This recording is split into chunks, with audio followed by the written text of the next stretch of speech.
चलिए कहानी शुरू करते हैं। एक गांव में एक गरीब किसान रहता था। उसका एक बेटा और एक बेटी थी।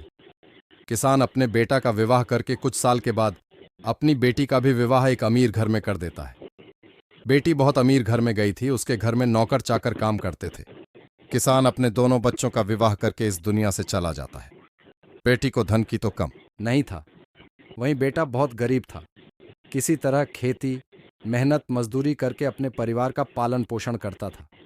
उसकी पत्नी भगवान भोलेनाथ शिव की बहुत बड़ी भक्त थी।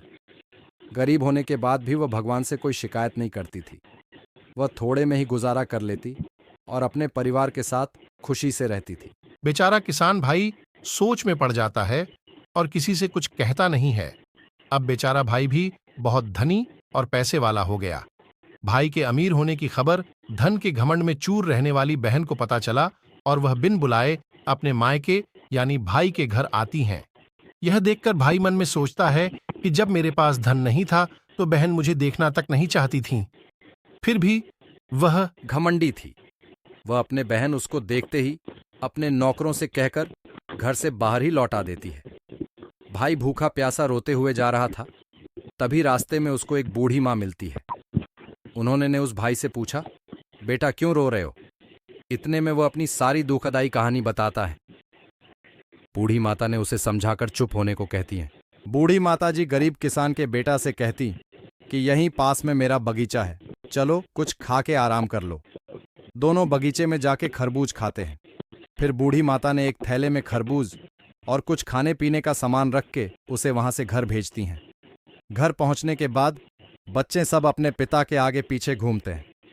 उसकी पत्नी अंदर से पानी लेकर आती और तुरंत थैला हाथ से लेकर देखने लगती है कि मेरी नन्नत क्या दी है। बेचारा भाई वहां से चला जाता है। उसकी पत्नी जैसे ही उस खरबूज को काटती, खाने के लिए उसमें बीज के जगह हीरे मोती चमक रहे होते हैं। वह बहुत खुश होती है देखकर। फिर अपने पति के पास जाकर कहती कि दीदी को हमारी गरीबी देखा नहीं गया है, इसीलिए इतने सारे धन दिए हैं। बेचारा किसान भाई सोच में पड़ जाता है और किसी से कुछ कहता नहीं है। अब बेचारा भाई भी बहुत धनी और पैसे वाला हो गया। भाई के अमीर होने की खबर धन के घमंड में चूर रहने वाली बहन को पता चला और वह बिन बुलाए अपने मायके यानी भाई के घर आती हैं। यह देखकर भाई मन में सोचता है कि जब मेरे पास धन नहीं था तो बहन मुझे देखना तक नहीं चाहती थी। फिर भी वह और उसकी पत्नी ने उसका आदर सत्कार करते हैं।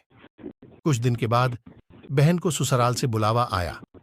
उसके भाई और भाभी अच्छे कपड़े मिठाई कुछ उपहार देकर विदा किया। इतना सब देखकर उसकी बहन की आंखों में आंसू आ जाते हैं। उसको समझ में आ जाता है कि धन ही सब कुछ नहीं है, अच्छा स्वभाव और दिल का बड़ा होना चाहिए। हाथ से लेकर देखने लगती है कि मेरी नन्नत क्या दी है। बेचारा भाई वहां से चला जाता है। उसकी पत्नी जैसे ही उस खरबूज को काटती, खाने के लिए उसमें बीज के जगह हीरे मोती चमक रहे होते हैं। वह बहुत खुश होती है देखकर। फिर अपने पति के पास जाकर कहती कि दीदी को हमारी गरीबी देखा नहीं गया है, इसीलिए इतने सारे धन दिए हैं। वह और उसकी पत्नी ने उसका आदर सत्कार करते हैं। कुछ दिन के बाद बहन को ससुराल से बुलावा आया। उसके भाई और भाभी अच्छे कपड़े मिठाई कुछ उपहार देकर विदा किया। इतना सब देखकर उसकी बहन की आंखों में आंसू आ जाते हैं। उसको समझ में आ जाता है कि धन ही सब कुछ नहीं है, अच्छा स्वभाव और दिल का बड़ा होना चाहिए। वह और उसकी पत्नी ने उसका आदर सत्कार करते हैं। कुछ दिन के बाद बहन को ससुराल से बुलावा आया। उसके भाई और भाभी अच्छे कपड़े मिठाई कुछ उपहार देकर विदा किया। इतना सब देखकर उसकी बहन की आंखों में आंसू आ जाते हैं। उसको समझ में आ जाता है कि धन ही सब कुछ नहीं है, अच्छा स्वभाव और दिल का बड़ा होना चाहिए।